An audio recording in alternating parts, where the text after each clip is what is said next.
Situacija, kai neteisingai įrengtas latako mazgas. Štai vanduo pakliūna per varžtuvus, per tas vietas, štai. Plius vanduo pakyla netgi į lašinės krašto ir bėga ant grebėsto ir pūdo jį. Štai pajodavę pelėsis, difuzinė plėvelė kokia supelyjusi.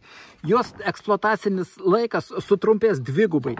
Atsukom stogo dangą, pastumėm aukštyn, kad būtų priėjimas latako mazgo remontui. Stogo danga turėtų būti sumontuota taip, kad jinai išsikištų už lašinės krašto nors kokios 2 cm, tada lašas nukristų į lataką ar ant lašinės ir į lataką. O dabar vanduo lenda tarp stogo dangos ir tarp lašinės ir pūdo pirmąjį grebėstą. Štai kaip matosi vandens žymės, kiek pakyla vanduo, kaip ir ant lašinės. Štai matosi iki pat krašto.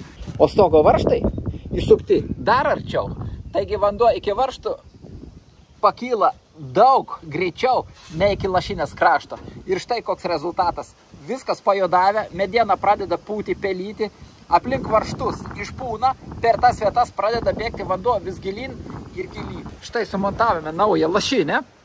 Dabar stogo danga išlindusi už lašinės krašto, lašai laisvai nukris ant lašinės ir į lataką ir vanduo nebepaklius tarp skardų, štai čia ir nepatrauks, nebėgs ant grebėstų ir nepūdys. Mazgas užbaigtas, pirmasis grebėstas dabar visada bus sausas. Štai latako mazgo testas, demonstracija, kaip elgiasi vanduo.